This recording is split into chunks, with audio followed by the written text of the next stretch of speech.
Hello, everybody. Welcome to another Comic Source Comic Boom collaboration. It's your indie comic spotlight for the week of February 26, 2025.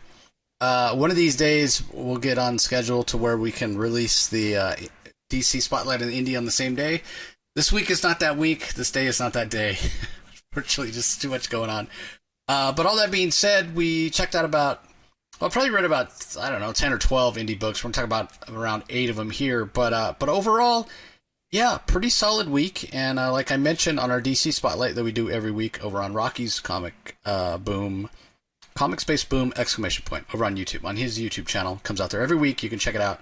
I mentioned possibly doing a Comics Pro wrap-up episode, talk about all the DC news as well, because there's a ton of independent news coming out as well. So, yeah, hopefully we'll get to that later this week. Again, it's just a matter of that pesky day job always getting in the way. But anyway, I thought it was a pretty strong week. There's some great independent books this week. How'd you feel about the week overall, Rocky? Oh, it was a lot of fun. I enjoyed it. I enjoyed it immensely. As you will soon discover, I've been generally very positive on everything I've been reading, with a couple of exceptions with a rant here and there. But no, I enjoyed this week in particular. I a great week for indies again. So, to no surprise, a lot of these titles we're going to be talking about today, we've talked about before, and I think the quality has remained fairly consistent. Yeah, a lot of these books are just, and it all comes down to freedom, I think, for creators. They're not Yeah. beholden to things that have come before and continuity and all that sort of stuff. So that all plays into it. But anyway, let's chat about the first book that we're going to talk about in detail here. We get it up on the screen for everybody. So it's Kill Train from Mad Cave. Talked about the first issue when it dropped, and I really enjoyed it. Sort of expected to like it because I'm a big fan of this writer, but I wasn't sure what to expect because I didn't read anything about it ahead of time. And it kind of, again, I didn't really have expectations, but I really enjoyed it. I was going to say it exceeded my expectations, but I didn't have expectations, but it was fantastic. So anyway, it's written by Olivia Cortero Briggs. The art is by Martina Niosi. It's got Simone D'Angelo on colors and Becca Carey on letters. And if you didn't join us for the first issue, I'll briefly recap. So, New York City has a big population problem, and so the powers that be have decided this is absolutely insane. They're going to have what's called kill trains. And so randomly, they're going to select a subway train, again, completely at random, and everyone on that train is going to be killed. And this has been going on for years. So people with means, they don't even take the chance. They don't get on the subway because they're not going to take the chance of being on one of these kill trains. But some people, they don't really have the means, and like the odds are pretty astronomical that you're going to be on one of these kill trains. So you sort of like winning the lottery, but in a bad way. And especially the day after one of these kill trains happens, that's when you feel most safe, right? Well, they're not going to have one the very next day, whatever. So in the first issue, we meet this woman. She's a single mom, and it feels like she's trying to sort of rebuild her life in a lot of ways. But she's newly engaged, and she's moved into her fiance's apartment, and she doesn't have any money of her own or whatever. And she's asking him. And so, yeah, things are kind of tough for her. They're challenged. So she ends up having to take the subway, and lo and behold, even though there was a kill train just the day before, she happens to be on a kill train, and there's all these psychopaths that are killing everybody, and so she's got to figure out a way to save herself and her fellow passengers, and she's sort of encouraged in this way by a woman that she went to college with, who she randomly ran into right before she got on the train. And in this issue, what we learn is there's certainly something more than meets the eye to this woman. Her name is Vanessa, and her friend says, Vanessa, you were so great in college. Like she intimates that Vanessa had some skills, like not necessarily murder skills or whatever, but she was very capable, and kind of reminds her of that or whatever. And this woman, she sort of sums up the other members of the kill train that were in their particular car that all survived, Yeah. through some skill and some luck. And it's really funny. So it gives us kind of almost this like who's who of who's in there.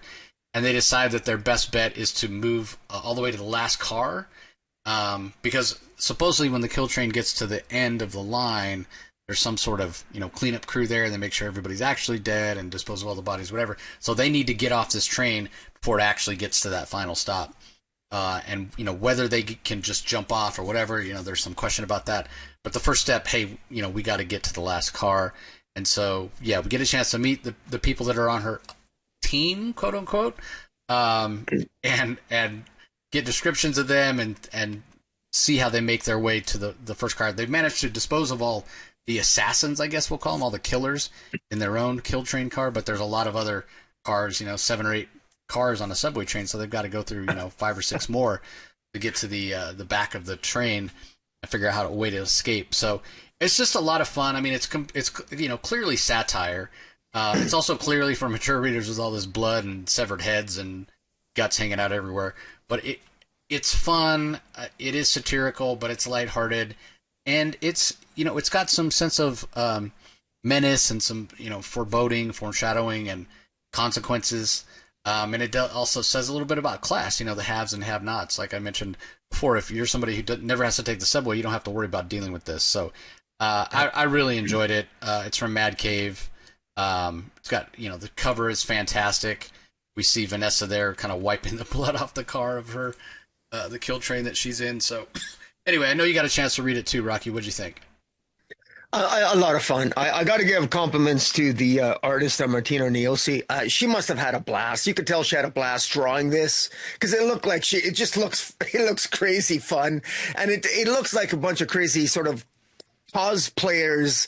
It's almost like the violent people that are in each of the kill trains, in each of the cars, killing the people. They all play dress up, like they're dressing up like their favorite villain and super villain, and they're killing all the people on the train. And the fact that Vanessa and the group, they all sort of get together, and the way that the story is sort of like plays out, the way her friend Corwin sort of tries to describe everyone else on their train, it's almost like you're watching a video game where she's identifying all the players and as they have to go through they go on this journey, and of course some of them are going to die and what have you, and so but it's a lot of fun. And yeah, and like I said, this is what I guess we could call a popcorn comic, like a popcorn movie. You can just sort of sit back and relax. It's not going to blow your mind away with some sophisticated, pretentious plot. This is fairly straightforward. This is popcorn fun comics, and it's well drawn, and there's humor in it. There's and there's visual humor as well, because a lot of times there's no dialogue, but the art is so graphically gory that it's almost comical, and I like that because. Yeah, it might be a strange thing to say, but sometimes horrifyingly graphic art, when it's played in a humor comic, and this feels like sort of like you said, it's sort of satire. It really works for this comic, and the satire is sort of right. It's called Kill Train, for God's sake, so this isn't Shakespeare, and nor should you expect it to be, and it's a lot of fun. So yeah, it was a good read. Yeah, again, definitely recommend you checking it out. If you're into horror, if you're into satire, if you're just into crazy books where you don't know what's going to happen next, certainly fits the bill. So, okay, up next we have Dust to Dust. We certainly have talked about the first 2 issues of this previously. I think there have been weeks where this was in my top, if not my top book, my book of the week. Absolutely gorgeous art. From J.G. Jones. He's writing the story along with Phil Brom as well. And then we have Jackie Marzin on letters. So I know this was in your top 5, Rocky. I mean, check out that cover. It's so awesome. So give us your thoughts on this. Yeah. Well, one thing about this comic is that it really is, it's a slow burn. And it's one of those ones where the first 2 issues were I would say it's slow going. It was a slow build, but the true gem of this series is the art. To sit back and relax, enjoy the visuals. They're visceral visuals. They're visceral visuals, and it's perfectly drawn, wonderfully drawn by J.G. Jones. The setting in the 1920s, and it's just in the sepia tone, setting the tone and the mood. A serial killer in sort of like in these poverty-ridden areas of the Midwestern United States. And here we finally get a little bit more action in this third issue because it's been building to this. They discover a family that ostensibly appears to have been burned alive inside their vehicle, and the sheriff, along with I think the photographer's name is Sarah, they discover them. She right away takes pictures, and then we learn something about this sheriff that he's kind of a war hero. He's the mayor of the town greatly respects him, but thinks that maybe he's still suffering from the effects of mustard gas and the other effects, perhaps shell shock from World War I. They didn't call it PTSD in the 20s. They called it shell shock out of World War I, and it's believed, at least by the mayor, that maybe the sheriff is suffering from this because the sheriff really believes that there's a serial killer going around, and he wants to warn the town folk, but at the same time he doesn't want to. You don't want to cause a panic, but at the same time he feels you got to warn them. The mayor, on the other hand, feels that there's no evidence. These bodies they burned in this vehicle. It likely was just maybe a fire that was just internally. It's somehow, despite what the evidence would suggest, there was a gasoline. There was a gas. Gasoline can. A what? Gasoline can. Yes, thank you. God, can't think of the word can. My God. There was a gasoline can that disappeared, and so somebody's perhaps showed up on the scene and where did it go? It's not really sure. But the mystery is building. Meanwhile, we get to know other characters in the town, a young man and his girlfriend, and we see students in a school, and we start to get more of a feel for the town in general about, and there's just, you can see what's at stake here and how vulnerable this town is to this serial killer. And there's even a possible hint that if this sheriff is compromised like he is, is he? Yeah, I mean, because by all accounts, he does seem very on the ball, and he seems like a very good, like heroic sort of sheriff. He comes across that way, very bound and determined. He seemed to have the wherewithal to survive the trenches in World War I. It said that he was one of the survivors. He led his men out of the trenches when the war was over. So he had the mental wherewithal to withstand the shell shock that soldiers experienced in World War I. And so he's probably perfectly suited, given his harsh background and his experiences, to deal with this horrific serial killer that embodies this town. And J.G. Jones and Phil Brown have done a good job, I think, slowly building this story. It's one of those things. It's might be a decompressed read for some, but I love it because I'm a student of history, and I love getting a feel for this, small town. And I find the characters memorable. I actually do. I find them very well, and again, the visuals are just fantastic. Jones really outdoes himself here. So, what are your thoughts?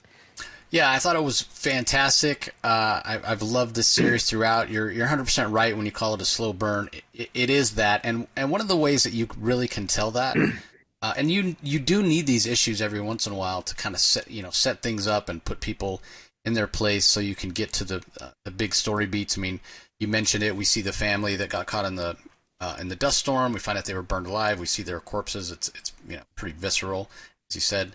And we need all that context to kind of set the knowledge in the town that there is a threat, to see that the sheriff is the only one taking it seriously, to get some context on the sheriff, like you mentioned, the shell shock and the fact that he was a hero of World War I. Because one of the things about it, there's so little color in this book, right? Most of it's kind of this black and white sepia tone. And we talked to J.G. Jones when he was on the episode show about that. And he talked about wanting it to look bleached and sort of worn out and what have you. give that Dust Bowl feel. And when he does bring in color, he's going to do so in a thoughtful manner and make it very impactful. And there's almost no color in this issue. We do get the second to last page where, we hear about these fireworks that are happening in town, and the page looks like it has a little more color than the rest. And then we see the sky that has like this almost brownish tinge and what appears to be fireworks going off. But if you look at the rest of the issue, unlike previous issues where we've had a splash of color here or there, we don't have that in this issue. So it's not like this issue has any like big story beats where it's like, oh man, I can't believe that happened, and it kind of blows you away. But instead, it's one of those issues where it's establishing, it's providing characterization, it's giving context to the story, and it's definitely moving the story forward, even though we don't have any of those oh my god moments, other than maybe when you see the family. I mean, we knew the family was dead anyway, but when we see their bodies, it is pretty horrific. And I got to be honest, like I wouldn't have wanted J.G. Jones to splash color here. Maybe that's where he could have done it because it's most impactful. That's true. I don't want to see. Dark. Yeah, I don't need to see like reddish or whatever because they're seeing their muscles that are burned or what have you. So I'm perfectly fine with it. But my God, I mean, this is just in terms of like straight artwork and skill. This is the best book out there on the stands right now in terms of like the detail in the art. I mean, it is just incredible what J.G. Jones is able to do here. So continue to be really impressed by what we're seeing. All right, up next we have Department of Truth. This has returned after, it returned after a hiatus, and we had kind of a flashback story about this guy that worked for the Department of Truth that was out there with Marilyn Monroe when in her heyday and got into some Hollywood stuff, and that was really cool because it, the whole idea of if enough people believe something, then it actually happens, and the whole rumor of her, Marilyn Monroe sleeping with JFK, she didn't actually do that, but then so many people believed it, then she was having memories of it having happened. It was perfect. So it was kind of, hey, Department of Truth was on a hiatus, it comes back. I think that was a good sort of 2-issue arc to sort of reintroduce the concepts to people if they'd forgotten, or introduce it for the first time to anybody picking it up. But now with this issue, with issue 28, we get back into the regular story of Cole and his who was recruited to the Department of Truth, and his husband, who now knows all the secrets of the Department of Truth, who's a reporter, which makes it interesting. And the whole idea is he going to expose them? Is he not? And that sort of thing. So it's written by James Tynion. Regular series artist Martin Simmons returns as well. Letters by Ditya Bidikar. So this is a bit of a transitional issue as well, just to get us back into the story that we were on before it went on hiatus with, like I said, Cole and his husband, as well as this former agent for the Department of Truth, Hawk, who seemingly has betrayed the Department of Truth and spilled all their secrets to the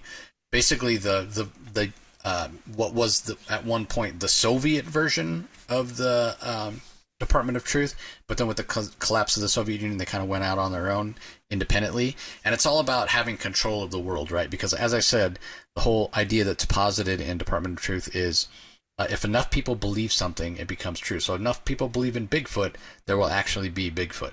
And so, yeah, they're trying to sort of, and it's becoming harder and harder as the world's gotten smaller with technology and TV shows and the internet and all that, to sort of control what people think is real, to in turn control the world. So it's a very political book in that way.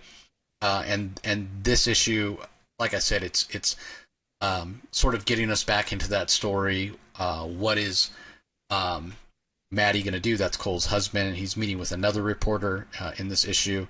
And he's talking about, what do you do when you find out, somebody tells you some, super secret information, and they're only telling you because they want you to expose it, but they want you to expose it in a certain way, like you feel led. So yeah, like I said, a very political book. Meanwhile, Cole is wondering, he's worried about his reporter husband Maddie being killed. Like, why did Lee Harvey Oswald, who's basically kind of the head of the Department of Truth, why did he tell my reporter husband all of this stuff? Like, there's a lot of different motivations and hints of betrayal, and and you know, this whole idea of the Department of Truth heavily leans into conspiracy theory, right? I mean, that's where you come up with ideas like UFOs and Bigfoot and all those things that people aren't sure if they're real, urban myths or whatever. So it already leans into that paranoia of conspiracy theories and whatever. And then you add in the Martin Simmons art, which, you know, typically this isn't the kind of art that I really enjoy.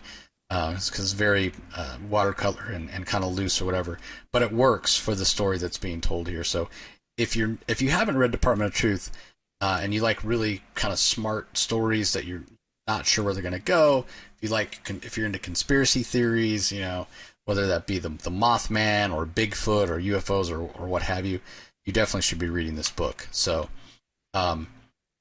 it kind of like Dust to Dust, has been a bit of a slow burn as well, but I'm glad it's back. Especially in the whole idea in today's political climate of, you know, fake truth and what's real, and we got deep fakes, we got AI. It's easier than ever now to put out false information and spread false information, even more so than when this series started. So that, you know, all of that stuff really fascinates me. So yeah, check it out if you're so inclined. Yeah, it's a great series. All right, up next we have Seasons issue 2. We had Rick Remender and Paul Azaceta on the show to talk about this before the first issue dropped. We covered the first issue when it came out. Now we're up to issue number 2, written by the aforementioned Rick Remender. As I said, art by Paul Azaceta, colors by Mateus Lopez, and letters by Russ Wooten. So give us your thoughts on this one, Rocky. The first issue was a slow burn. The first issue followed one of the Season's sisters, Spring, as she basically chased the letter all throughout a city. And basically, when she finally read the letter warned her about a carnival. It was a letter from her sister Autumn Season, who is an explorer, and warned her about this carnival, this mysterious carnival that was going to come to town. In this issue, we get to know the other sisters. We get to know Autumn, Winter, and Summer a little bit more. We meet Autumn in the opening sequence. We find out that Autumn is actually sort of like an Indiana Jones type of explorer, and it shows her sort of exploring this tomb, and she tries to pass a test in order to get into the tomb, where she has to accept her heart's desire and then reject it. And she thinks she passes the test. Then she opens up this coffin. She sees an image of herself, and then mysteriously something happens, and we're not sure what it is. But we know that ultimately, from the end of the first issue, that Autumn at some point sent a letter, presumably following this misadventure she had opening up this coffin, where she finds an image of herself in there. She sends this letter to her sister, Spring, that warning her of this carnival. Meanwhile, we get to meet one of the other sisters, whose name is Summer. She's kind of a bitch. She's kind of a movie star diva who's really kind of a bitch.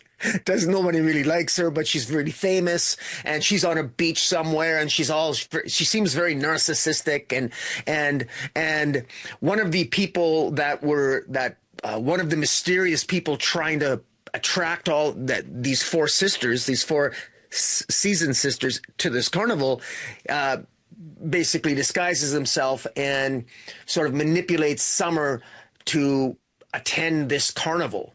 And so Summer, not wanting to miss out on a big event, leaves the movie set and leaves the scene in order to go to try to find, go back home to this carnival.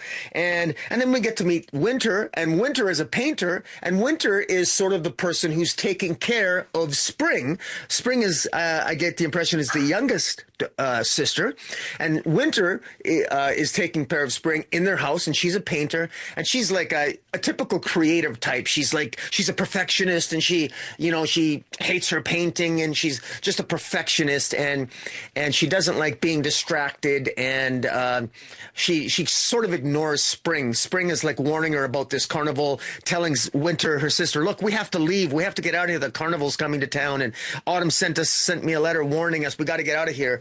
And so what Rick Remender does so well here is that in this second issue, I love this issue even more than the first. The first was a slow burn. It was just Spring running through the town chasing after a letter. Here, such a great job just giving us snapshots, but acute focus snapshots of the core type of personalities of these four sisters, and it works so well because you really kind of get to know the essence of them. Now, it's very surface level, of course, but at the same time, it hints at deeper personality conflicts to come, and it hints again. We don't know much about this carnival. We don't know much about the threat per se. We know that the parents of the sisters have died when Spring was very young, and so we don't really know how they died, why they died. But presumably they were murdered by the same forces that are trying to get these seasoned sisters together at this carnival.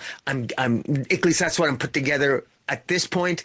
It takes place in multiple scenes all over the world. The time jumps are easy to follow. It's well structured, and I thought it was very well paced, flowed very well. Rick Remender did a really great job here, and Paul Asasita.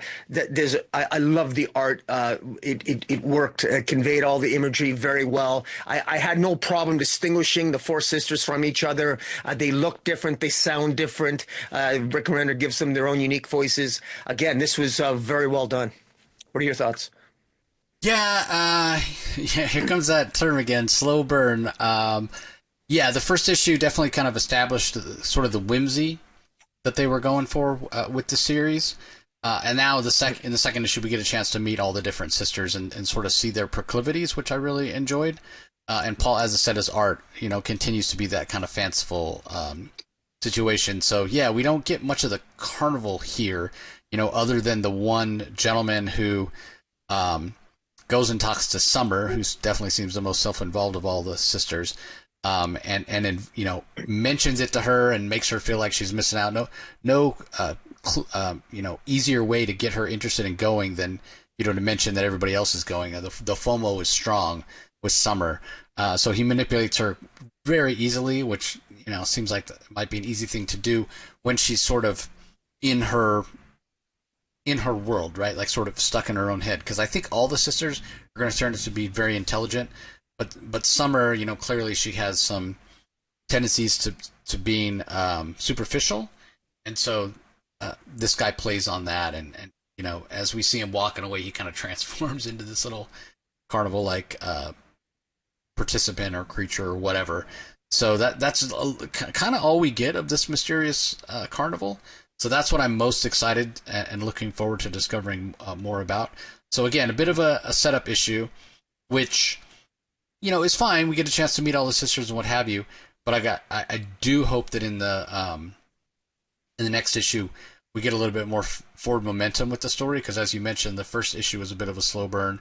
Now this one feels like a little bit like it's mostly set up as well. So I'm ready to get to a little bit more meat of the story.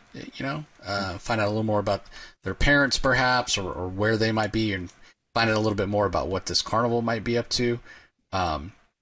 Just to give, like I said, the feeling that the story has some momentum. So we'll see how that goes. All right, up next, I'm really excited to talk about this book. It was a Kickstarter originally.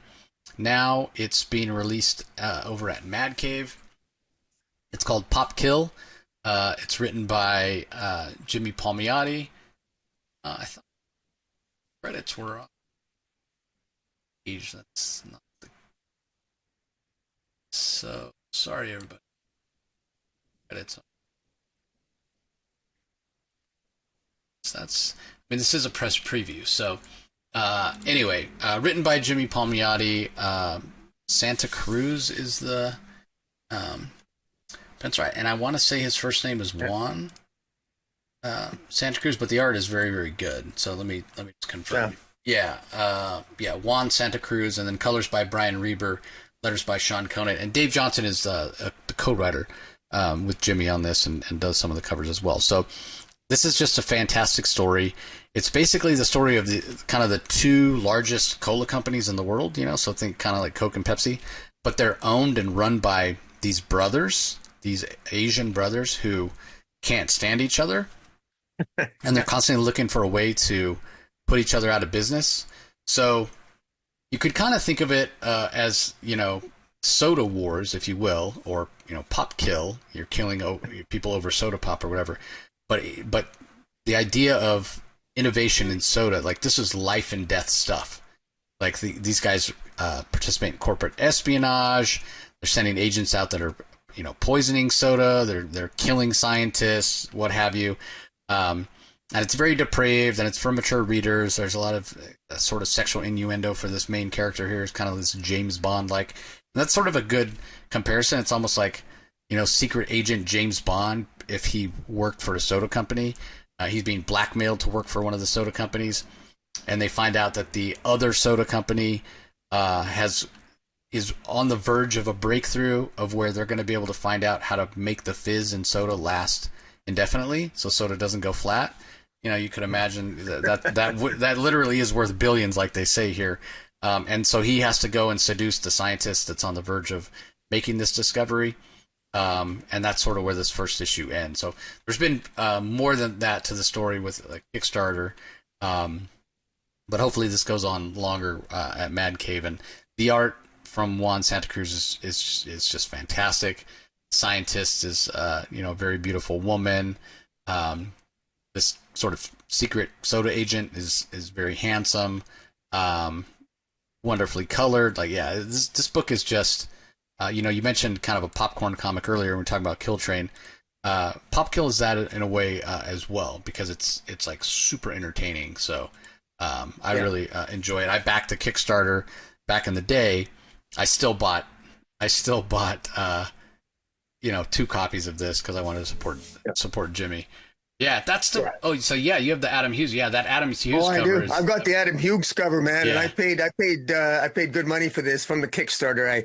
It only cost me it cost me $60 at the time. But I think it's like a $300 book now. Like everybody wanted it. Well, it went up to $1,500 for a while there, but that was during the COVID era. But in any event, it's a gorgeous comic, and you mentioned popcorn comic. All of Jimmy Palmiotti's Kickstarter campaigns often involve comics that are through his paper films work. I mean, he always has provocative covers. He works with great cover artists, and so not only are the stories popcorn fun, but he also works with great cover artists as well. So you always get some great covers as well. So, and it's so nice to see Jimmy Palmiotti. I think is he's one of those writers where he's sort of a grinder. He grinds out a lot of stories. He's not really known for his stories, but he's known for consistent quality. He's probably known the most for his Jonah Hex stories, in my opinion, and maybe 21 Down. You and I always talk about his 21 Down, but he's really good at telling stories that are that you'd probably see on an exciting weekly lineup for a weekly detective show on TV, but he's never really hit the big time with a big story. But stories like this are just right up his alley, and they're entertaining as hell. And I like that he imbues Jimmy Palmiotti. He's sort of like the Purian fanboy, and I feel that he's a kindred spirit to me in some ways, because I like him. He's not afraid to imbue some sexuality and adult into the stories, and be provocative and be sexual and be a little, he doesn't mind risking being offensive in the comic in a way. And this is right up his alley with James Bond-like character, Papa Cola Wars. I mean, as he's trying to protect the he's seduced the scientist here, who essentially in her own words in the comic, she goes, her job is to put the ooh la la in the fizz, so to speak. And the dialogue is witty and sharp, and it works, and it's really entertaining. And so if people just want some fun, if the cover doesn't pull people in, and I think the cover will pull people in, I would strongly advise that people pick this up, because this is something where this is entertaining stuff. If I had my way, I would have, and maybe I'm an outlier on this, but I would love, since Amazon has James Bond now, I got no problem if James Bond has adventures like this. I like the 60s, more male chauvinist James Bond, but I'm obviously dating myself. But in any event, this kind of what reminds me of a little bit. Oh yeah, I'm all for a Pop Kill series. It would be so fun on Netflix or something. It'd be fantastic. Yeah, it'd be awesome. Yeah, I'd be in for that. I'm sure Jimmy would as well. It's a nice payday. So, all right. Up next from our friends at Ghost Machine, we have Hornsby and Halo. We are up to issue number 4 of that series, written by Peter J. Tomasi. Well, credited as storytellers, mostly written by Peter J. Tomasi, and then Peter Snyberg handling the art duties, also credited as storyteller, and then John Kalis on coloring, Steve Blackwell as designer, and Rob Lee handling the lettering. So Um, in this particular issue, we basically have the two main characters here, Rose and Zach, kind of realizing that each other has powers. I mean, they sort of discovered, each of them discovered they had powers in the first issue. They didn't really understand why or how they work. And now in this issue, or at the end of last issue, it was revealed that they're aware that each other has powers now, as a lot of the corpses in the cemetery have reanimated themselves back to life, and they want back all the things that Zachary's adoptive parents have stolen from them, grave robbing they've done as owners of the local funeral home. And so Zachary and Rose have to sort of team up in this issue to resolve that, and they do a good job of resolving it. And we also get a couple of other sort of powerful mythological characters that are apparently interested in the lives of Zach and Rose. You know, maybe because they're the ones that are supposed to broker a peace between heaven and hell. And so when everything is said and done, and we get to the end of the issue, we find out about this one of these really powerful celestial beings called the Adjudicator, who is watching over them and has something to do with them or whatever. So teased at the mercy of the Adjudicator in the next issue. So I'm sure we'll learn more about what his role is and what have you, and maybe a little bit more about kind of the hierarchy and the political state of these different dimensions, heaven, hell, what have you. But he looks really cool. He's half horse, kind of like a centaur, but he's got wings. But it almost looks like a pharaoh headdress that he has on. Yeah, he looks really cool. So Peter Snyberg did a fantastic job. So I know you've been enjoying this series as well. What do you think? Yeah, I thought it was pretty good. I got some questions, which I think are questions I'm supposed to be asking. For example, Zachary, when he sort of turns into an angel, he only has one wing, which I thought is interesting, and it makes it difficult for him to fly. And he finally figures out how to fly very awkwardly, and he manages to pick up Rose and they manage to fly away from the zombies that are chasing them before ultimately satisfying the zombies' need to get their stuff back that his parents stole as they were corpses in their coffin. And it works very well. At this point of the narrative, it does need to go in a direction that has to be a little different at this point, I think. We've gotten no Halo and Hornsby, but now that the cat's out of the bag, so to speak, they are aware of each other. They're both unsure as to exactly why they have the powers they do. They're not. I mean, they're intelligent young people. She looks devilish. She looks like angelic. He's got wings, but at the same time, you actually nailed it. I actually do need we as readers do need to know a little bit more about the political machinations that are going on between heaven and hell, and I think the timing is perfect with that, with the Adjudicator showing up, this truly majestic, gorgeously rendered character. By the end, he looks like he's got the universe within him, this half horse, half Egyptian god, half wings and everything. He looks particularly imposing. Looks really cool, and just a great way to end. I feel like this is sort of an end of the arc and maybe a beginning of another one. Very well done. Love the art by Peter J. Tomasi, and the story. It's kept me Peter Snyberg. Snyberg, sorry. Yeah. Sorry. Yeah, but no, it's good stuff. Yeah, it was again just another really great read. I'm good for a rant here, but there's nothing about these comics so far that I've disliked. I've really enjoyed all of them. Like, I just, I hate to sound like a broken record, but it's a really good week, indie week. Yeah, everybody, you want a rant from Rocky, go listen to our DC Spotlight yesterday. Yeah, I'm good for a rant. Good for a rant. Talk about Wonder Woman. So anyway, up next we have the return of Radiant Black. So we had the end of the Catalyst War not so long ago, and we now know that Marshall is the one true Radiant Black. Nathan's gone back to LA, try to pursue a life as a writer, and so Marshall. We get a little bit of a recap with what happened in the Catalyst War and what have you, and some time has passed, and we get a chance to see Marshall and how he's sort of dealing with the consequences and the fallout of the Catalyst War. And I love that. Like, nothing's like glossed over, right? Like, we see here even that he's keeping a picture that he took in that other world where It's not on the screen. I'm just letting you know. Sorry, You don't have anything on the screen. There we go. So we see here, so you see here previously in Radiant Black. I should mention, written by Kyle Higgins and Joe Clark. Pardo, we get to the credits page properly. I know it's my nitpick. Don't put the credits in front anymore. Yeah, so written Kyle Higgins and Joe Clark, Eduardo Ferragato on art, colors by Rod Fernandez, letters by Becca Carey. Okay, everybody can see it now. So yeah, you have this recap of what happened in the Catalyst War, what's been going on. It's been 5 months since the Catalyst War ended. Nathan's in Chicago now. Marshall's in Chicago now. Nathan's back in California. Marshall's the one true Radiant Black. We know that at one point they were both. There's like two divergent timelines. In one, Nathan was Radiant Black, and the other Marshall was. And in the world where Marshall was Radiant Black, things went really sideways. This version of Marshall and this world's version of Nathan went and visited that world. This Marshall got to see how badly things went there. And he took a picture with this on his phone. He keeps it as his wallpaper, this children's shoe, with how messed up that world, as a reminder.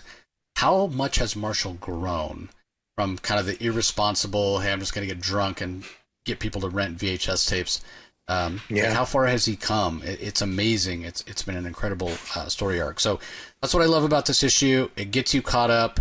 We see Marshall. He's doing his best, trying to be Radiant Black, trying to be connected, and with that reminder on his phone of what it means. And this is not just, okay, the Catalyst War happened 5 months ago and everything is fine now or whatever. No, I mean, look at downtown Chicago, still a mess. So I love that, right? Like in superhero comics, so often it's glossed over. Big giant fight in New York City with Spider-Man and Rhino or whoever, right? And things are destroyed. And then the next issue, everything's fine. Everybody's going about their day. Everything just gets repaired magically. That's not the case here. Dealing with the fallout, dealing with worries about this alien technology that's just laying out there that people can go and find and use for different things. See Marshall even trying to have a little bit of a date here, trying again to do the right thing, to be mature and whatever. And then at the end, it's teased that there's a new villain coming, and he may have ties into what had happened before, right, in that other world. So there's all he finds out from this guy here who. Because if you read the Catalyst War, there was a moment in the Catalyst War where all the Radiants went to that other world and they tried to save as many people as they can. And it wasn't a lot, like maybe, I don't know, it was 500 people, let's say, and they brought them to our world. So, but what do you do if you're one of those people, right? Let's say the Radiants saved that world's version of Rocky and he comes over here, but our world already has a version of Rocky. So what do you do? Me. Yeah. So what do you do? Like you double the rent. You can't get how are you going to get a driver's license or because your fingerprints are the same, you know what I mean? And that's what Marshall's discovering. And he falls down this black hole on the internet, all these people talking about, hey, there's something you should know, because in that world where they come from, that Radiant Black, that Marshall was sort of responsible for the destruction of that world. And this is the burden that this Marshall is carrying, that he knows he's capable of that, right? And so it's teased that there's this new villain that's coming that, we see he's got this, very cliched sort of, pictures and little red string or whatever is tying everything together. He may know, more than most about what Marshall is capable of and what have you. So, Marshall's come a long way. He's much more mature now, but all of a sudden he has like bigger problems that he's just now becoming aware of, and sort of through no fault of his own. He's trying so hard not to see a repeat of the catastrophe or make the kind of decisions that can lead to catastrophe like they did in the other world. Evidenced by the fact he keeps that picture on his phone of that little boy's shoe. Like, oh my God, he's carrying the trauma around with him. He's doing his best. These people probably aren't going to care. They've lost everything. They've lost their world. They've lost their loved ones. So, as always with Radiant Black, the stakes are high. And Kyle Higgins and the rest of the creative team are taking giant swings. This is a great jumping on point. Again, with that recap at the beginning that tells you what you need to know about the Catalyst War. And I'm not saying you shouldn't go back and read all the Radiant Black, but if you don't want to or you can't afford it, what have you, man, you can pick up this issue, read this, and through the context of what's going on in the story, this is a place to jump on and follow it going forward. So I definitely recommend it. Yeah, it's funny. Just a quick comment. It's funny how I remember when you and I reviewed issue 1 of Radiant Black. We reviewed the first 3 issues or whatever it was, and just the character arc, that the hero's journey that Marshall's been on has really been quite something. And he kind of came across initially like a jerk at the beginning, and then when you look at those early issues, and then this sort of new jumping on point, how he's evolved and how he's different, embodied by that picture on the phone, it's very intelligently done, and it really works well. Yeah, 100%. All right, last book we're going to talk about in detail. It's been one of our favorites throughout its run. It's Vicarious from Boom Studios, written by Ryan Parrott, gorgeous art by Eleonora Carlini, Matteo Iacono on colors, along with Luca Mattioni and Becca Carey on letters. I wanted to have Ryan on at some point to talk about this series, and we just couldn't make it happen with timing. He's over in Europe right now. He's going to be in London until kind of the end of March. But when the trade is solicited, we're going to have him on. We'll be able to talk about the whole story. It'll be all out there. We can go spoilers, and if anybody wants to pick up the trade, they can come back and listen to it after. But if they've read individual issues or don't care about being spoiled, we'll get more insights, because this has been just an absolute fantastic story, and it's had Dan Panosian covers as well, which have been great. This is another example of that. But man, what a fantastic series. And I sort of feel like people talked about the first issue when it came out because the Panosian cover for that one was amazing. But since then, it's kind of flown under the radar. I haven't heard a lot of people talking about it. And I don't know. I kind of got that sense from Ryan as well. I don't want to put words in his mouth, but I kind of got that sense too, that maybe not enough people paying attention to it, which is a shame, because this has been a really fantastic series. So I know you've enjoyed it as well, Rocky. Give us your thoughts on the finale here. Well, first I want to talk about the covers. The Dan Panosian covers are just fantastic. And one of the things I've sounded like a broken record on, whether we're reviewing DC or indie comics, is I have this thing. My pet peeve is just standard covers that are just poses of characters that have no relation to the content of the comic. What I love about what Dan Panosian has done in comparison to other Dan Panosian covers, because Dan Panosian has been guilty. He's a great artist, but he's also been guilty of just giving poses of characters, which I think is, he's talented enough that he should be doing more covers like Vicarious. He clearly has read, he knows something about the content of the story, because the covers themselves are symbolic, are thematically symbolic of what's going on in the stories. They're visual representations of living vicariously through someone else, and the psychological and the visual experiences and the emotional experiences of the characters as their proxies of each other, which lies at the foundation of the story itself. And the arc that the character Justin is on, and the covers are just really fantastic. So that alone is a reason. If you're into cover buys, this is it. The sort of the lead character here is a character by the name of, he takes over another person's life essentially at the beginning of the series. He becomes this Justin character, and he becomes a proxy through a proxy himself named Christian. Through the long chain of events, last issue ends up killing Christian, getting even with him, because Christian essentially tried to take him out, and he wants to. I will say this. I thought it wrapped up very, very conveniently. But at the same time, I appreciate it, because on the one hand, I'm always torn. I would have liked to have maybe seen, it was almost too tidy a cleanup at the end, the way this story ended. But on the other hand, if we're not going to get these characters again, if this is a series that we're not going to see these characters again, because Ryan Parrott isn't going to write more stories, at least this does have an ending. But I did think it wrapped up a little bit conveniently. But the villains, the perceived villains that Justin wanted to get even with, he does. He wants to take over his former patron, Sylvia Sin. He wants to take over her proxy industry, and he does so. And everything he does, it seems to work in his favor. And he ends up the biggest client that Sylvia Sin has is this June character that you never meet. This really ultra rich person who basically uses proxies for her own machinations, and ultimately Justin ends up manipulating Sylvia Sin. He works with the detective to basically reveal that Sylvia Sin has been basically hoarding and laundering money and stealing money from her clients, in particular her biggest client, this June. And that's just June's name. I don't think it's ever revealed what her real name is. And then basically it's just very conveniently, I thought, but still entertaining enough, Justin sort of takes over the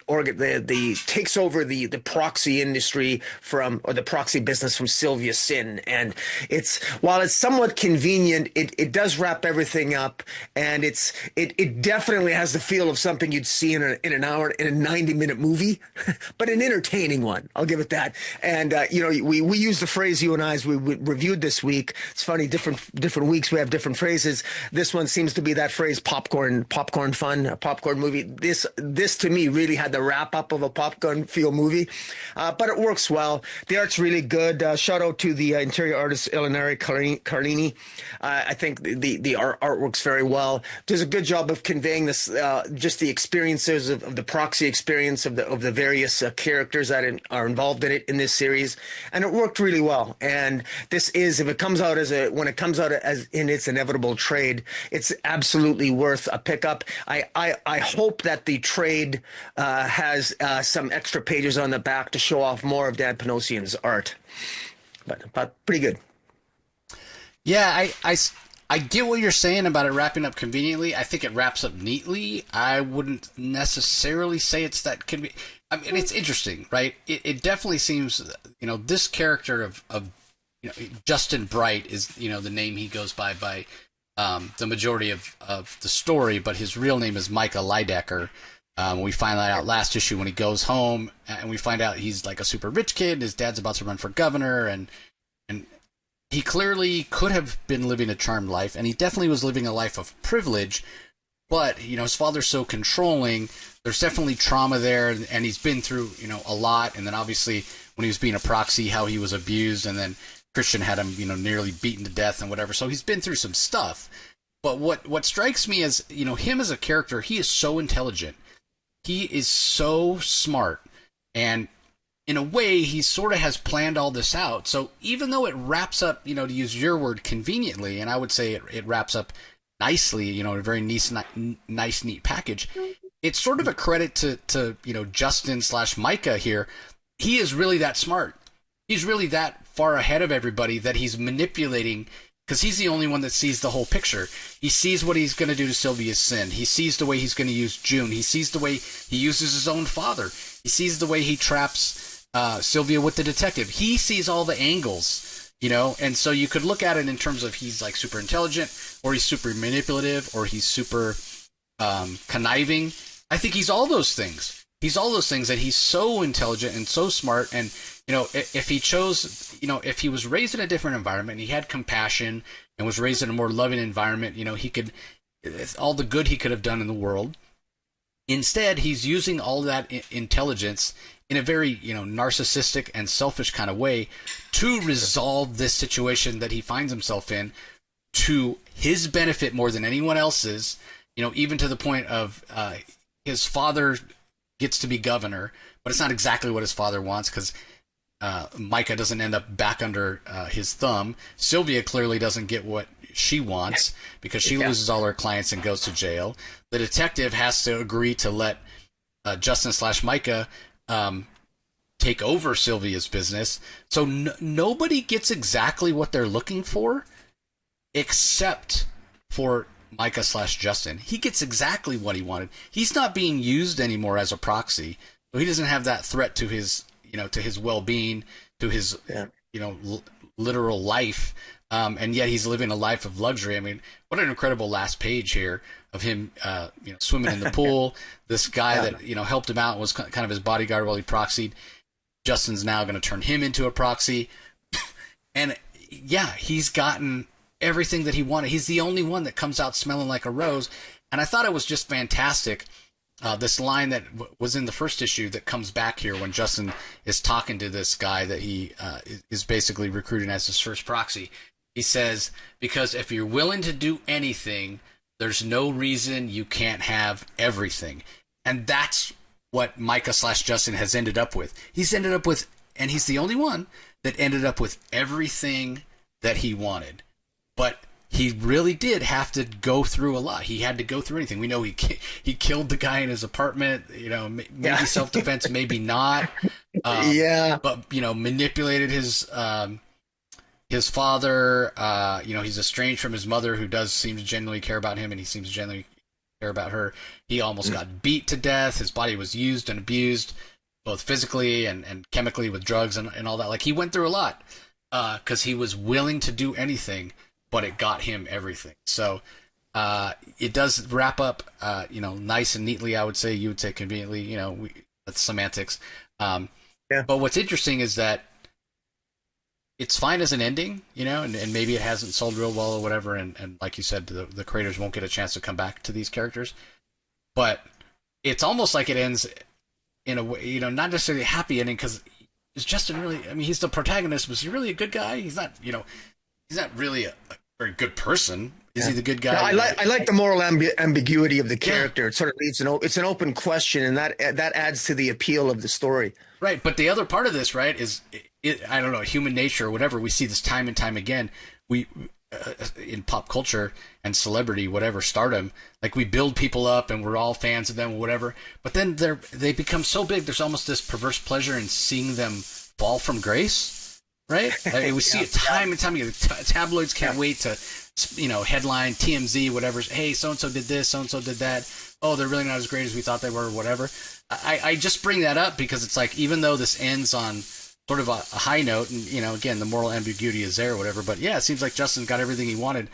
Well, that's the perfect time to then, have something else happen to knock him down, all the way back down, and see, what happens then. That makes for good story sometimes as well. So yeah, if we don't get more, it is a satisfying conclusion, I would agree. But I also wouldn't mind a return. That would be fine. Yeah, that would be great to see this come back on some level as well. So all right, let me get the correct graphics up, and then I'm gonna go through some other books this week that you might want to be on the lookout for at your local comic shops that we didn't talk about. Teenage Mutant Ninja Turtles up to issue 7. I keep saying I'm going to read it. I keep saying I'm going to get caught up, and I will. I've really tried to find the time, so hopefully I can make that happen. Also, the G.I. Joe Real American Hero. This is like the original series that's still continuing from that Marvel issue back in the early 80s. Larry Hama writing it. It is up to number 314. The Hello Darkness anthology from Boom Studios is up to issue 8 this week. We also have Knights, which has been like the cover price, like the issue 1 of Knights has been like on the cover price top 10 for a couple weeks now, because it got announced, I think, as an Amazon animated series. But it's still going on. They're still releasing new issues, so maybe you can't track down issue 1 or it's too expensive or whatever, but you can get caught up on what's going on in current issues. Issue 13 is out. Star Trek Defiant, issue 24, which finishes off Worf and Alexander's story leading into Lore War. That was a fantastic issue as well. And then Warm Fusion from Distillery. I wanted to talk about that in detail, but I just didn't get a chance to read it. I read the first issue and enjoyed it, so I still need to pick that up and check it out this week. Also, last one more book, IDW Star Trek Section 31 gets a one-shot, ties in or gives some context to this Section 31 movie. It was originally supposed to be a series, and then they converted it to a movie. So if you're a fan of Section 31 or what have you, I didn't read that because I haven't watched any of the show that Section 31 comes from. I'm trying to do a big Star Trek rewatch, but I've been working on it for like a year now, and I'm still on the original series. So, but I want to get caught up on that, so we'll see if I can make that happen at some point. But anyway, that's some other indies that are in comic shop this week that you might want to be on the lookout for. And now it's time for Moment of Truth. Is it easy, Rocky? Is it hard? Do you know what you're picking for book of the week? It is. It's easy for me. Although I enjoyed all the comics, the one that stood out for me the most was Seasons issue 2.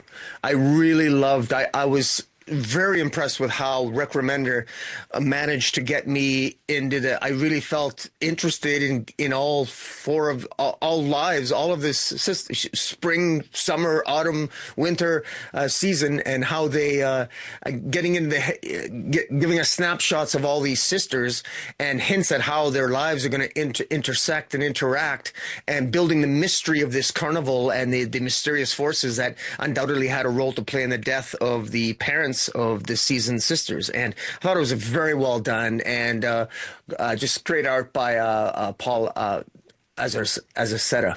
So that's my choice. What about yours? Yeah, it's tough for me because I really loved Vicarious. I love the entire series. I love the way that it ended. But it gets edged out this week ever so slightly. Honorable mention of Vicarious, but ever so slightly gets edged out by Pop Kill. Which I went back and forth on it because it's like, man, technically Pop Kill came out, before Kickstarter or whatever, but this is a wider release and it's so much fun and the art is fantastic and I love everything about it. And this is one of those things that sort of, we talk about, hey, it's a James Bond thing, or, it's a spy thing and it can be done, well in other mediums or what have you. Yeah, that's true, but can it be as over the top? Can it really work? Would people buy into it?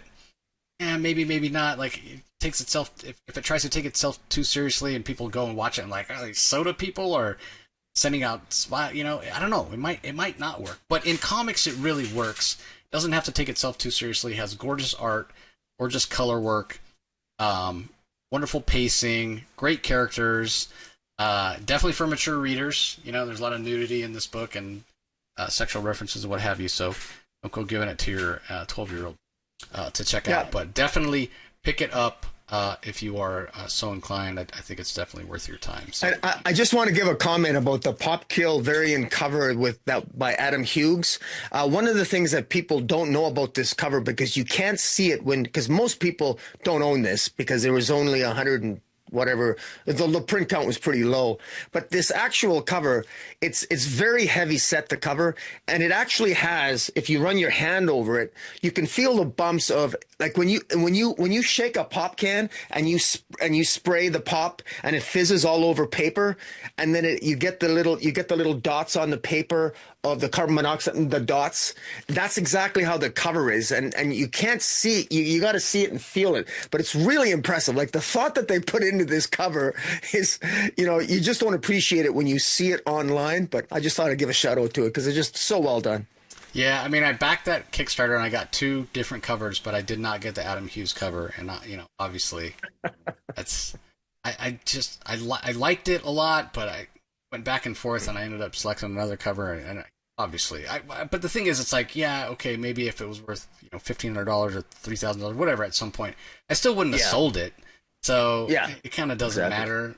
But it is. I will say they reprinted it. They actually reprinted it they did a topless version of it, which had a higher print run, and they did that I think just about a year ago. But they reprinted this with obviously being much more prurient. But in any event, gotta love Jimmy Palmiotti. Yep. Much love to Jimmy. So. Anyway, that's going to do it, everybody. Don't forget, if you're looking for our thoughts on the DC books, that's over on Rocky's channel, Comic Space Boom, ! on YouTube. Once you're there, like, comment, subscribe, ring that notification bell so you know when new content is coming out. This Indie Spotlight comes out every week on the Comic Source YouTube channel. So again, like, comment, subscribe, leave some comments on what you thought of this week's independent books. Make sure to ring that notification bell. This is where all the content comes out for the Comic Source. News and reviews and convention coverage and all that stuff. But also everything comes out as audio only. So if that's your preferred way to listen, maybe you're listening at the gym or you're riding your bike or whatever, just go to wherever you get your podcast, whatever app or platform you prefer, do a search for the Comic Source and subscribe. And all of our past content, thousands and thousands of episodes, are available there as well. So as always, we appreciate the support. Thanks for joining us, everyone, and we'll talk to you next time. Catch you later.